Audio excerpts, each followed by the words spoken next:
भगवान श्री गौरी शंकर और श्री लक्ष्मी नारायण एक ही हैं।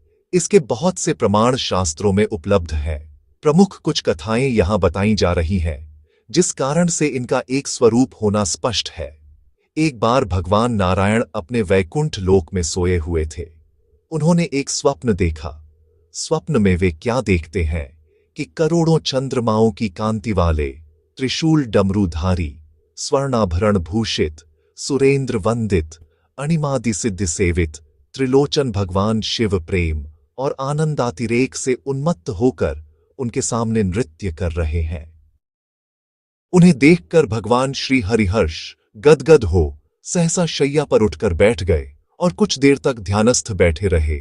उन्हें इस प्रकार बैठे देखकर श्री लक्ष्मी जी उनसे पूछने लगीं कि भगवान, आपके इस प्रकार उठकर बैठने का क्या कारण है? भगवान ने कुछ देर तक उनके इस प्रश्न का कोई उत्तर नहीं दिया और आनंद में निमग्न हुए चुपचाप बैठे रहे। अंत में कुछ स्वस्थ होने पर वे गदगद कंठ से इस प्रकार बोले, देवी, मैंने अभी स्वप्न में भगवान श्री महेश्वर का दर्शन किया है। उनकी छवि ऐसी अपूर्व, आनंदमय एवं मनोहर थी कि देखते ही बनती थी। मालूम होता है शंकर ने मुझे स्मरण किया है। अहो भाग्य! चलो कैलाश में चलकर हम लोग महादेव के दर्शन करें। यह कहकर दोनों कैलाश की ओर चल दिए। मुश्किल से आधी दूर गए होंगे कि देखते हैं भगवान शंकर स्वयं गिरिजा के साथ उनकी ओर चले आ रहे हैं। अब भगवान के आनंद का क्या ठिकाना, मानो घर बैठे निधि मिल गई। पास आते ही दोनों परस्पर बड़े प्रेम से मिले, मानो प्रेम और आनंद का समुद्र उमड़ पड़ा। एक दूसरे को देखकर दोनों के नेत्रों से आनंदाश्रु बहने लगे और शरीर पुलकायमान हो गया। दोनों ही एक दूसरे से लिपटे हुए कुछ देर मूकवत खड़े रहे। प्रश्नोत्तर होने पर मालूम हुआ कि शंकर जी को भी रात्रि में इसी प्रकार का स्वप्न हुआ जैसे विष्णु जी को। भगवान को वे उसी रूप में देख रहे हैं जिस रूप में वे अब उनके सामने खड़े थे। दोनों के स्वप्न का वृत्तांत अवगत होने पर दोनों ही एक दूसरे से अपने यहां लिवा ले जाने का आग्रह करने लगे। नारायण कहते, वैकुंठ चलिए, और शंभु कहते, कैलाश की ओर प्रस्थान कीजिए। दोनों के आग्रह में इतना अलौकिक प्रेम था कि यह निर्णय करना कठिन हो गया कि कहां चला जाए। इतने ही में क्या देखते हैं कि वीणा बजाते, हरिगुण गाते नारद जी कहीं से आ निकले। बस फिर क्या था, लगे दोनों ही उनसे निर्णय कराने कि कहां चला जाए। नारद जी तो स्वयं परेशान थे उस अलौकिक मिलन को देखकर। वे तो स्वयं अपनी सुध बुद्ध भूल गए और लगे मस्त होकर दोनों का गुणगान करने। अब निर्णय कौन करे? अंत में यह तय हुआ कि भगवती उमा जो कह दे वही ठीक है। भगवती उमा पहले तो कुछ देर चुप रहीं। अंत में वे दोनों को लक्ष्य करके बोली, नाथ नारायण, आप लोगों के निश्चल, अनन्य एवं अलौकिक प्रेम को देखकर तो यही समझ में आता है कि आपके निवास स्थान अलग अलग नहीं है। जो कैलाश है वही वैकुंठ है और जो वैकुंठ है वही कैलाश है। केवल नाम में ही भेद है। यही नहीं, मुझे तो ऐसा प्रतीत होता है कि आपकी आत्मा भी एक ही है, केवल शरीर देखने में दो हैं। और तो और मुझे तो अब यह स्पष्ट दिखने लगा है कि आपकी भार्याएं भी एक ही हैं, दो नहीं। जो मैं हूं वही श्री लक्ष्मी है और जो श्री लक्ष्मी है वही मैं हूं। केवल इतना भी नहीं, मेरी तो अब यह दृढ़ धारणा हो गई है कि आप लोगों में से एक के प्रति जो द्वेष करता है वह मानो दूसरे के प्रति ही करता है। एक की जो पूजा करता है वह स्वाभाविक ही दूसरे की भी करता है, और जो एक को अपूज्य मानता है वह दूसरे की भी पूजा नहीं करता। मैं तो यह समझती हूं कि आप दोनों में जो भेद मानता है उसका चिरकाल तक घोर पतन होता है। मैं देखती हूं कि आप मुझे इस प्रसंग में अपना मध्यस्थ बनाकर मानो मेरी प्रवंचना कर रहे हैं, मुझे चक्कर में डाल रहे हैं, मुझे भुला रहे हैं। अब मेरी यह प्रार्थना है कि आप लोग दोनों ही अपने अपने लोक को पधारिए। श्री विष्णु यह समझें कि हम शिव रूप से वैकुंठ जा रहे हैं और महेश्वर यह माने कि हम विष्णु रूप से कैलाश गमन कर रहे हैं। इस उत्तर को सुनकर दोनों परम प्रसन्न हुए और भगवती उमा की प्रशंसा करते हुए दोनों प्रणाम आलिंगन के अनंतर हर्षित हो अपने अपने लोक को चले गए। लौटकर जब श्री विष्णु वैकुंठ पहुंचे तो श्री लक्ष्मी जी उनसे पूछने लगी कि प्रभो, मुझसे अधिक प्रिय आपको कौन है? इस पर भगवान बोले, प्रिय, मेरे प्रियतम केवल श्री शंकर हैं। देहधारियों को अपने देह की भांति वे मुझे अकारण ही प्रिय हैं। एक बार मैं और श्री शंकर दोनों ही पृथ्वी पर घूमने निकले। मैं अपने प्रियतम की खोज में इस आशय से निकला कि मेरी ही तरह जो अपने प्रियतम की खोज में देश देशांतर में भटक रहा होगा, वही मुझे अकारण प्रिय होगा। थोड़ी देर के बाद मेरी श्री शंकर जी से भेंट हो गई। ज्यों ही हम लोगों की चार आंखें हुईं कि हम लोग पूर्व जन्मार्जित विद्या की भांति एक दूसरे के प्रति आकृष्ट हो गए। वास्तव में मैं ही जनार्दन हूं और मैं ही महादेव हूं। अलग अलग दो घड़ों में रखे हुए जल की भांति मुझ में और उनमें कोई अंतर नहीं है। शंकर जी के अतिरिक्त श्री शिव की अर्चा करने वाला शिव भक्त भी मुझे अत्यंत प्रिय है। इसके विपरीत जो शिव की पूजा नहीं करते, वे मुझे कदापि प्रिय नहीं हो सकते। शिव द्रोही वैष्णवों को और विष्णु द्रोही शैवों को इस प्रसंग पर अवश्य ध्यान देना चाहिए। एक बार की बात है, देवर्षि नारद जी ने भगवान शिवजी से निवेदन किया, प्रभो, अनेक तत्वज्ञानी लोग बताते हैं कि परात्पर विद्या स्वरूपिणी भगवती काली हैं। उन्होंने ही स्वयं पृथ्वी पर श्री कृष्ण रूप में अवतार ग्रहण कर कंस आदि दुष्टों का संहार कर पृथ्वी का भार दूर किया। आप बताने की कृपा करें कि महेश्वरी ने पुरुष रूप में क्यों अवतार धारण किया। इस पर भगवान महादेव जी ने नारद जी की जिज्ञासा को शांत करने के लिए उनके द्वारा पूछे गए प्रश्न का उत्तर देते हुए कहा, वत्स, एक समय की बात है, कौतुकी भगवान शिव कैलाश शिखर पर मंदिर में पार्वती के साथ एकांत में विहार कर रहे थे। भगवती पार्वती की अचिंत्य सुंदरता देखकर शंभु सोचने लगे कि नारी जन्म तो अत्यंत शोभन है। तदनंतर उन्होंने पार्वती जी से अनुरोध किया कि मेरी इच्छा है कि पृथ्वी पर आप पुरुष रूप से एवं मैं आपकी पत्नी के रूप में अवतीर्ण हों। भगवती पार्वती जी ने भगवान शिव जी से कहा कि हे महादेव, मैं आपकी प्रसन्नता के लिए पृथ्वी पर वसुदेव के घर में पुरुष रूप में श्री कृष्ण होकर अवश्य जन्म लूंगी, और हे त्रिलोचन, मेरी प्रसन्नता के लिए आप भी स्त्री रूप में जन्म ग्रहण करें। इस पर श्री शिवजी ने कहा, शिवे, आपके पुरुष रूप से श्री कृष्ण के रूप में अवतरित होने पर मैं आपकी प्राण सदृश वृषभानुपुत्री राधा रूप होकर आपके साथ विहार करूंगा। साथ ही मेरी अष्टमूर्तियां भी रुक्मिणी, सत्यभामा आदि पटरानियों के रूप में मृत्युलोक में अवतरित होंगी। देवी ने यह भी कहा कि मेरी दो सखियां विजया एवं जया उस समय श्रीदाम एवं वसुदाम के नाम से पुरुष रूप में जन्म लेंगी। पूर्वकाल में विष्णु जी के साथ की गई अपनी प्रतिज्ञा के अनुसार मेरे कृष्ण होने पर श्री विष्णु मेरे अग्रज बलराम के रूप में अवतार ग्रहण करेंगे। पूर्वकाल में भगवती एवं विष्णु जी ने युद्ध में जिन राक्षसों का संहार किया था, वे कंस, दुर्योधन आदि के रूप में जन्म लेंगे।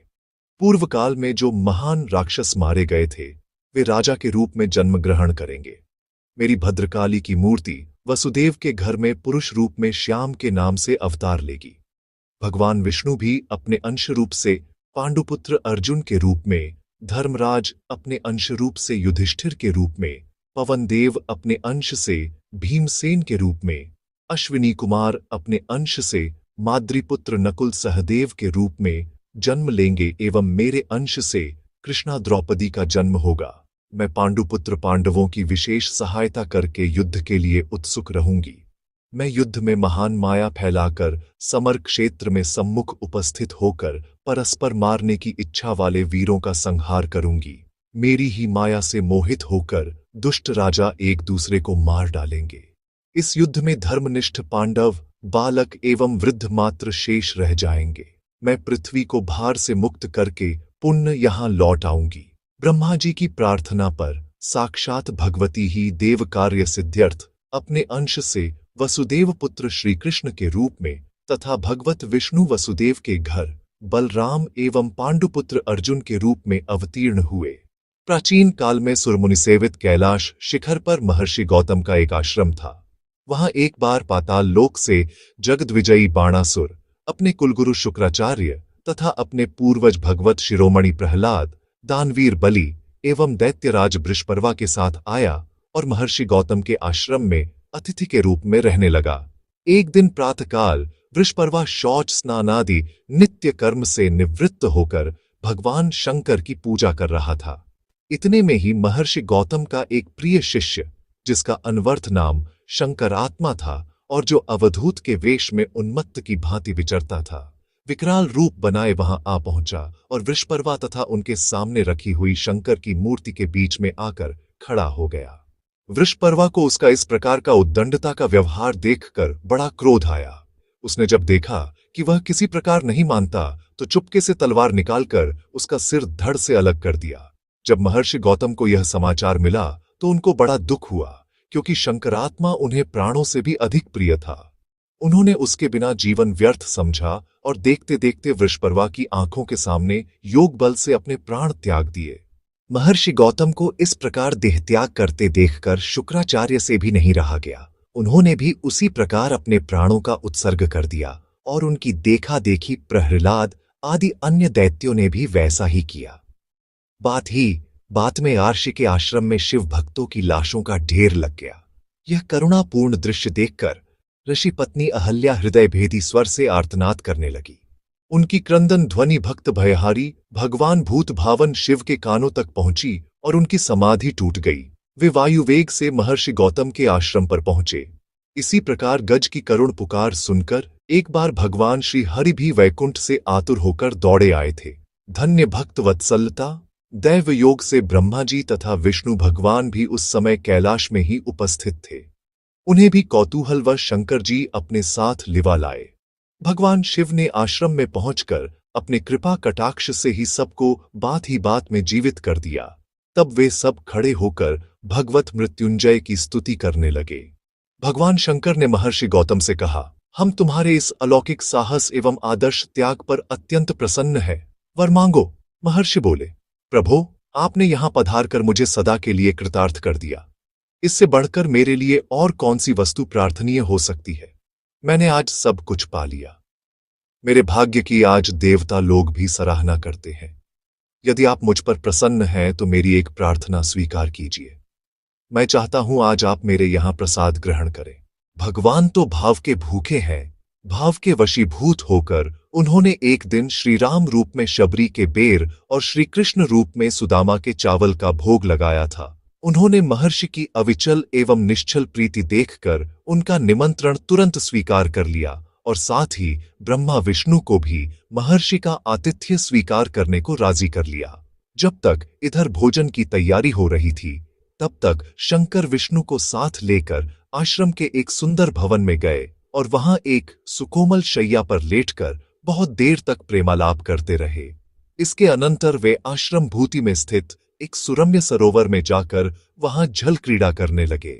रंगीले भोले बाबा भगवान श्रीहरि के पद्म दलायत लेचनों पर कमल किंजल्क मिश्रित जल अंजलि के द्वारा फेंकने लगे। भगवान ने उनके प्रहार को न सह सकने के कारण अपने दोनों नेत्र मूंद लिए। इतने में ही भोले बाबा अवसर पाकर तत्काल उछलकर भगवान के कंधों पर आरूढ़ हो गए। वृषभ आरोहण का तो उन्हें अभ्यास ही ठहरा। ऊपर से जोर से दबाकर उन्हें कभी तो पानी के अंदर ले जाए और कभी फिर ऊपर ले आवे। इस प्रकार जब उन्हें बहुत तंग किया तो विष्णु भगवान ने भी एक चाल खेली। उन्होंने तत्क्षण शिवजी को पानी में दे मारा। शिवजी ने भी नीचे से ही भगवान की दोनों टांगे पकड़कर उन्हें गिरा दिया। इस प्रकार कुछ देर तक दोनों में पैंतरेबाजी और दांव पेच चलते रहे। विमान स्थित देवगण अंतरिक्ष से इस अपूर्व आनंद को लूटने लगे। धन्य है वे आंखें जिन्होंने उस अद्भुत छटा का निरीक्षण किया। दैव योग से नारद जी उधर आ निकले। वे इस अलौकिक दृश्य को देखकर मस्त हो गए और लगे बीणा के स्वर के साथ गाने। भगवान शिव उनके सुमधुर संगीत को सुनकर खेल छोड़कर जल से बाहर निकल आए और औदे वस्त्र पहने ही नारद के सुर में सुर मिलाकर स्वयं राग अलापने लगे। अब तो भगवान विष्णु से भी नहीं रहा गया। वे भी बाहर आकर मृदंग बजाने लगे। उस समय वह समाह बंधा जो देखते ही बनता था। सहस्त्रों शेष और शारदा भी उस समय के आनंद का वर्णन नहीं कर सकते। बूढ़े ब्रह्मा जी भी उस अनोखी मस्ती में शामिल हो गए। उस अपूर्व समाज में यदि किसी बात की कमी थी तो वह प्रसिद्ध संगीत कोविद पवन सुत हनुमान जी के आने से पूरी हो गई। उन्होंने जहां अपनी हृदय हारिणी तान छेड़ी वहां सबको चुप हो जाना पड़ा। अब तो सब के सब निस्तब्ध होकर लगे हनुमान जी के गायन को सुनने। सब के सब ऐसे मस्त हुए कि खाने पीने तक की सुधि भूल गए। उन्हें यह भी होश नहीं रहा कि हम लोग महर्षि गौतम के यहां निमंत्रित हैं। उधर जब महर्षि ने देखा कि उनका पूज्य अतिथि वर्ग स्नान करके सरोवर से नहीं लौटा और मध्याह्न बीता जा रहा है, तो वे बेचारे दौड़े आए और किसी प्रकार अनुनय विनय करके बड़ी मुश्किल से सबको अपने यहां लिवा लाए। तुरंत भोजन परोसा गया और लोग लगे आनंदपूर्वक गौतम जी का आतिथ्य स्वीकार करने। इसके अनंतर हनुमान जी का गायन प्रारंभ हुआ। भोले बाबा उनके मनोहर संगीत को सुनकर ऐसे मस्त हो गए कि उन्हें तन मन की सुधि न रही। उन्होंने धीरे से एक चरण हनुमान की अंजलि में रख दिया और दूसरे चरण को उनके कंधे, मुखकंठ, वक्षस्थल, हृदय के मध्य भाग, उदरदेश तथा नाभि मंडल से स्पर्श कराते हुए मौज से लेट गए। यह लीला देखकर विष्णु कहने लगे, आज हनुमान के समान सुकृति विश्व में कोई नहीं है, जो चरण देवताओं को दुर्लभ है तथा वेदों के द्वारा अगम्य है, उपनिषद भी जिन्हें प्रकाश नहीं कर सकते, जिन्हें योगी जन चिरकाल तक विविध प्रकार के साधन करके तथा व्रत उपवासादि से शरीर को सुखाकर क्षण भर के लिए भी अपने हृदय देश में स्थापित नहीं कर सकते। प्रधान प्रधान मुनीश्वर सहस्त्र कोटि संवत्सर पर्यंत तप करके भी जिन्हें प्राप्त नहीं कर सकते, उन चरणों को अपने समस्त अंगों पर धारण करने का अनुपम सौभाग्य आज हनुमान को अनायास ही प्राप्त हो रहा है। मैंने भी 1000 वर्ष तक प्रतिदिन सहस्त्र पद्मों से आपका भक्ति भावपूर्वक अर्चन किया, परंतु यह सौभाग्य आपने मुझे कभी प्रदान नहीं किया। लोक में यह वार्ता प्रसिद्ध है कि नारायण शंकर के परम प्रीति भाजन है, परंतु आज हनुमान को देखकर मुझे इस बात पर संदेह सा होने लगा है और हनुमान के प्रति ईर्ष्या भी हो रही है। भगवान विष्णु के इन प्रेम लपेटे अटपटे वचन सुनकर शंकर मन ही मन मुस्कुराने लगे और बोले, नारायण, ये आप क्या कह रहे हैं? आपसे बढ़कर क्या मुझे और कोई प्रिय हो सकता है? औरों की तो बात ही क्या, पार्वती भी मुझे आपके समान प्रिय नहीं है। इतने में ही माता पार्वती भी वहां आ पहुंची। शंकर को बहुत देर तक लौटते न देखकर उनके मन में स्त्री सुलभ शंका हुई कि कहीं स्वामी नाराज तो नहीं हो गए। दौड़ी हुई महर्षि गौतम के आश्रम में पहुंची। गौतम की मेहमानी में जो कमी थी वह उनके आगमन से पूरी हो गई। उन्होंने भी अपने पति की अनुमति लेकर महर्षि का आतिथ्य स्वीकार किया और फिर शंकर जी के समीप आकर उनकी और विष्णु भगवान की प्रणय गोष्ठी में सम्मिलित हो गई। बातों ही बातों में उन्होंने विनोद तथा प्रणय कोप में शंकर जी के प्रति कुछ अवज्ञात्मक शब्द कहे और उनकी मुंडमाला, पन्नग भूषण, दिग्वस्त्र धारण, भस्मांगलेपन और वृषभारोहण आदि का परिहास किया। तब तो विष्णु भगवान से नहीं रहा गया। श्रीहरि भगवान शंकर की अवज्ञा को नहीं सह सके और बोल उठे, देवी, आप जगतपति शंकर के प्रति यह क्या कह रही है? मुझसे आपके ये शब्द सहे नहीं जाते। जहां शिव निंदा होती हो वहां हम प्राण धारण नहीं कर सकते, यह हमारा व्रत है।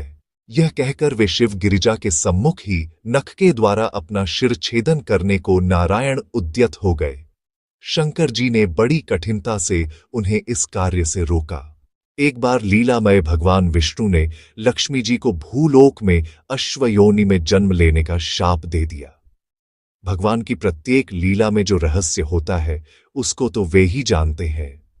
श्री लक्ष्मी जी को इससे बहुत क्लेश हुआ, पर उनकी प्रार्थना पर भगवान विष्णु ने कहा, देवी, यद्यपि मेरा वचन अन्यथा तो हो नहीं सकता, तथापि कुछ काल तक तुम अश्वयोनि में रहोगी। पश्चात मेरे समान ही तुम्हारे एक पुत्र उत्पन्न होगा। उस समय इस शाप से तुम्हारी मुक्ति होगी और फिर तुम मेरे पास आ जाओगी। भगवान के शाप से लक्ष्मी जी ने भूलोक में आकर अश्वयोनि में जन्म लिया और वे कालिंदी तथा तमसा के संगम पर भगवान शंकर की आराधना करने लगी। वे भगवान सदाशिव त्रिलोचन का अनन्य मन से दिव्य 1000 वर्षों तक ध्यान करती रहीं। उनकी तपस्या से महादेव जी बहुत प्रसन्न हुए और लक्ष्मी के समान वृषभ पर आरूढ़ हो पार्वती समेत दर्शन देकर कहने लगे, देवी, आप तो जगत की माता है और भगवान विष्णु की परम प्रिया है। आप भुक्ति मुक्ति देने वाले संपूर्ण सचराचर जगत के स्वामी विष्णु भगवान की आराधना छोड़कर मेरा भजन क्यों कर रही है? वेदों का कथन है कि स्त्रियों को सर्वदा अपने पति की ही उपासना करनी चाहिए। उनके लिए पति के अतिरिक्त और कोई देवता ही नहीं है। पति जैसा भी हो वह स्त्री का आराध्य देव होता है। भगवान नारायण तो पुरुषोत्तम है। ऐसे देवेश्वर पति की उपासना छोड़कर आप मेरी उपासना क्यों करती है? लक्ष्मी जी ने कहा, हे आशुतोष, मेरे पतिदेव ने मुझे अश्वयोनि में जन्म लेने का शाप दे दिया है। इस शाप का अंत पुत्र होने पर बताया है, परंतु इस समय मैं पतिदेव के सान्निध्य से वंचित हूँ। वे वैकुंठ में निवास कर रहे हैं।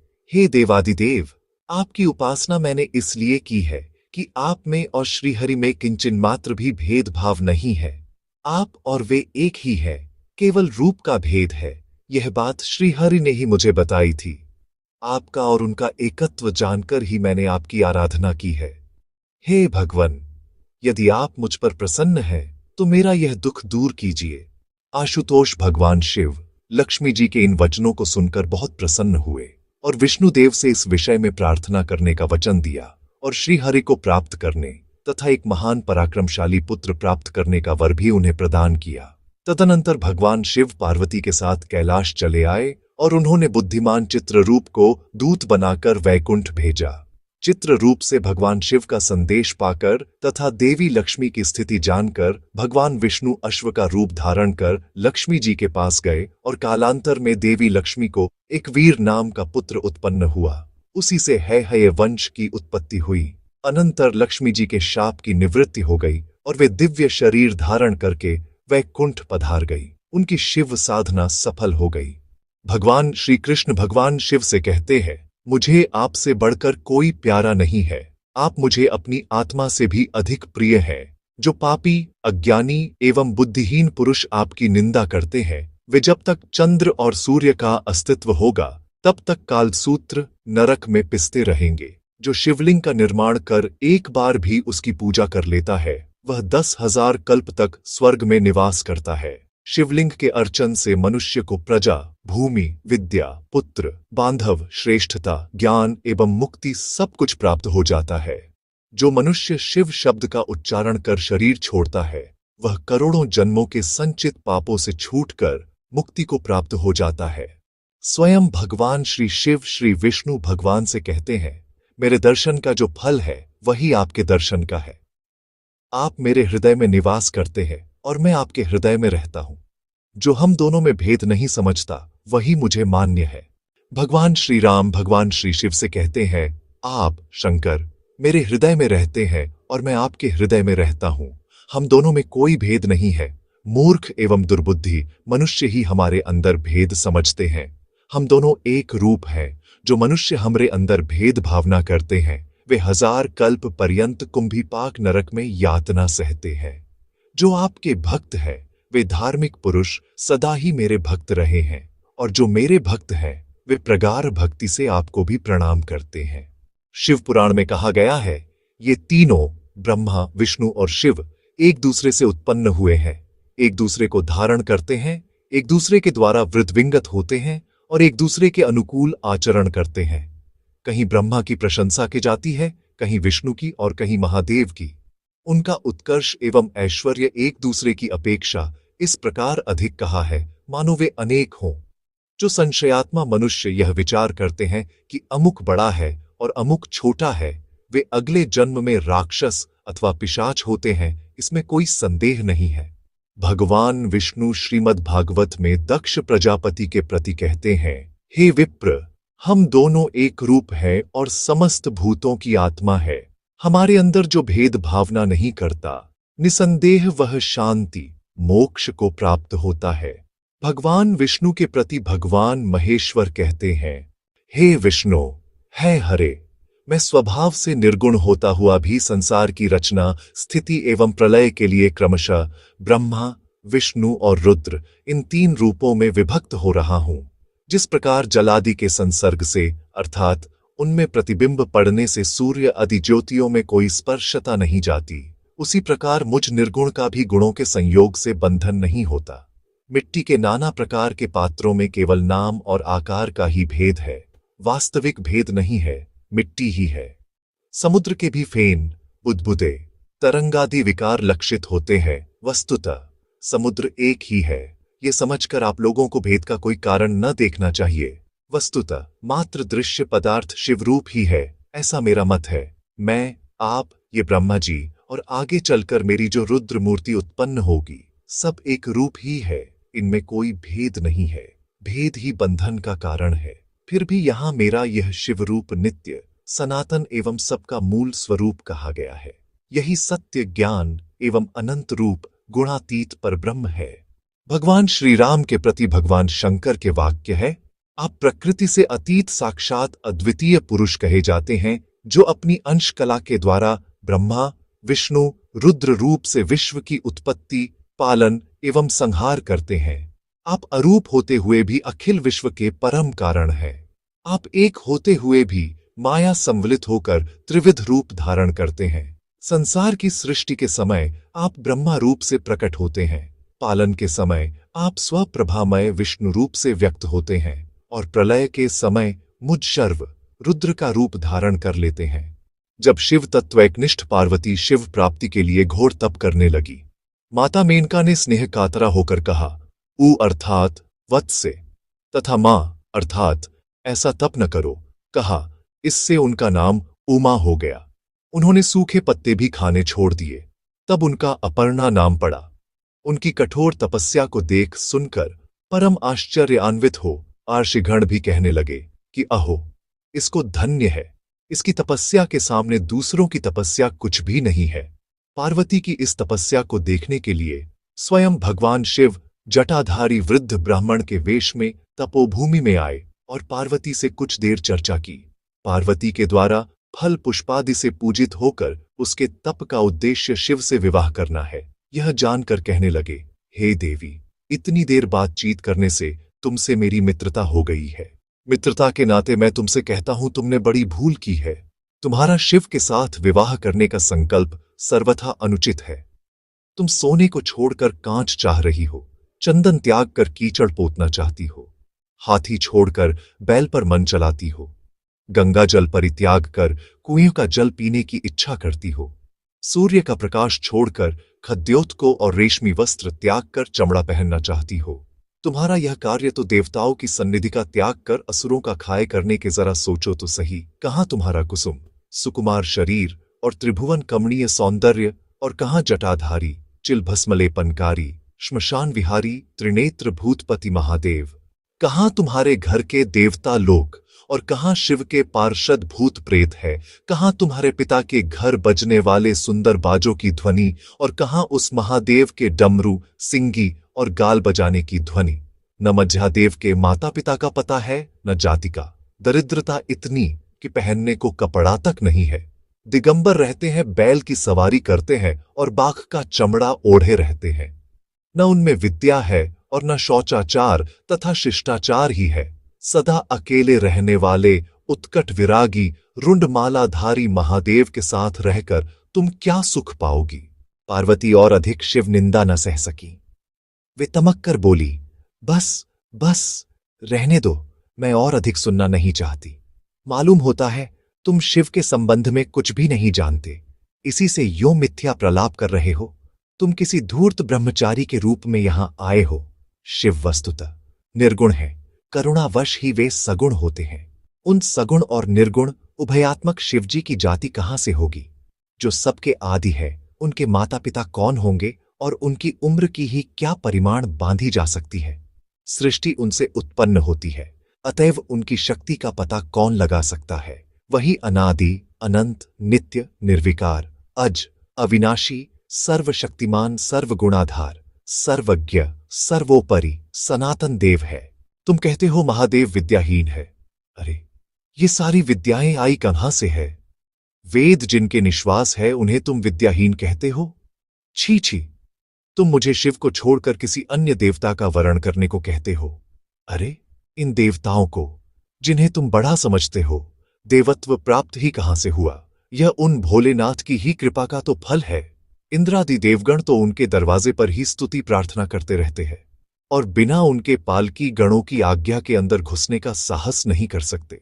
तुम उन्हें अमंगलवेश कहते हो। अरे, उनका शिव, यह मंगलमय नाम जिनके मुख में निरंतर रहता है, उनके दर्शन मात्र से सारी अपवित्र वस्तुएं भी पवित्र हो जाती है। फिर भला स्वयं उनकी तो बात ही क्या है? जिस चिता भस्म की तुम निंदा करते हो, नृत्य के अंत में जब वह उनके श्रीअंगों से उड़ती है, उस समय देवतागण उसे अपने मस्तकों पर धारण करने को लालायित होते हैं। बस मैंने समझ लिया, तुम उनके तत्व को बिल्कुल नहीं जानते। जो मनुष्य इस प्रकार उनके दुर्गम तत्व को बिना जाने उनकी निंदा करते हैं, उनके जन्म जन्मांतरों के संचित किए हुए पुण्य विलीन हो जाते हैं। तुम जैसे शिव निंदक का सत्कार करने से पाप लगता है। शिव निंदक को देखकर भी मनुष्य को सचैल स्नान करना चाहिए, तभी वह शुद्ध होता है। बस अब मैं यहां से जाती हूं। कहीं ऐसा न हो कि यह दुष्ट फिर से शिव की निंदा प्रारंभ कर मेरे कानों को अपवित्र करे। शिव की निंदा करने वाले को तो पाप लगता ही है, उसे सुनने वाला भी पाप का भागी होता है। यह कहकर उमा वहां से चल दी। ज्यों ही वे वहां से जाने लगी, वटुवेशधारी शंकर ने उन्हें रोक लिया। वे अधिक देर तक पार्वती से छिपे न रह सके। पार्वती जिस रूप का ध्यान करती थी, उसी रूप में उनके सामने प्रकट हो गए और बोले, मैं तुम पर प्रसन्न हूं, वर मांगो। पार्वती की इच्छा पूर्ण हुई। उन्हें साक्षात शिव के दर्शन हुए। दर्शन ही नहीं, कुछ काल में भगवान शिव ने पार्वती का पाणी ग्रहण कर लिया। पूज्यपाद संतों ने भी शैव और वैष्णवों में एकता बनाने का प्रयास किया है। एक दौर ऐसा भी आया था जब वैष्णवों और शैवों में बहुत अधिक मतभेद और द्वेष तो थे ही, परंतु श्री राम, कृष्ण, नारायण उपासकों में भी द्वेष और मतभेद हो गया था। पूज्य श्री गोस्वामी तुलसीदास जी ने रामचरितमानस में इस शैव और वैष्णव भेद को समाप्त किया और पूज्य श्री नाभादास जी ने भक्तमाल की रचना करके शैव और वैष्णव भेद तो समाप्त किया ही, साथ ही साथ वैष्णवों में जो भेद था वह भी समाप्त कर दिया। रामचरितमानस जी में भगवान श्री राम कह रहे हैं कि हम स्वप्न में भी शिवद्रोही को पसंद नहीं करते। श्री मानस जी के आरंभ में ही शिव कथा है। श्री भक्तमालकार पूज्य श्री नाभादास गोस्वामी जी, जो कि श्री रामानंदी संप्रदाय से थे, श्री सीताराम भक्ति इस संप्रदाय में प्रमुख है। उन्होंने पूरे भक्तमाल में वैष्णव संतों और आचार्यों के चरित्र जितने आदर के साथ लिखे हैं, उतने ही आदर पूर्वक उन्होंने भगवत पाद श्री शंकराचार्य भगवान का चरित्र लिखा है। जय श्री कृष्णा। भक्तजनों, आशा है आपको यह कथा अच्छी लगी होगी। कृपया इस कथा को अन्य भक्तों तक पहुंचाने में हमारी सहायता करें और इसे लाइक करें। यदि चैनल सब्सक्राइब नहीं किया है तो चैनल सब्सक्राइब करें। जय श्री राधे कृष्ण।